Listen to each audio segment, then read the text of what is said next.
দেখো বিদিশার এই কিন্ডার জয়টা খেয়েছিল, তো গিফটটা খোলা হয়নি, তো এটার মধ্যে কি গিফট আছে আমরা এখন দেখবো, ঠিক আছে? দেখি চলো। এই পড়ে গেল একটা, দেখো তো।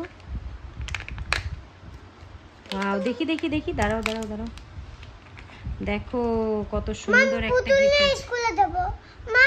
হ্যাঁ, পুতুল নিয়ে স্কুলে যাব। এটাকে লাগাতে পারবো? দেখো তো, দাঁড়াও, এই দেখো কি পেয়েছে। তো এটাকে এখন লাগাতে হবে। ডল পেয়েছে একটা। মা স্কুলে না, এটা নিয়ে যাব। ঠিক আছে, দেখো, দাঁড়াও দাঁড়াও, এটা এটা যে কীভাবে লাগাবো এখানে জানি না। এরকম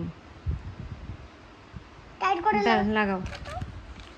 এটার মধ্যে ইনস্ট্রাকশন দেওয়া থাকে, নিচেরটা লাগাতে পারছি না। তো আমাকে গিফট। তো এই দেখো কিউট একটা ডল পেয়েছে আজকে, না? দেখো তো, নাও। হ্যাঁ ঠিক আছে, চকটা বাড়িতে রেখে দিবে। বাইরে। ঠিক আছে, বাইরে রেখে দিবে। ঠিক আছে, বাই বলে দাও। বাই।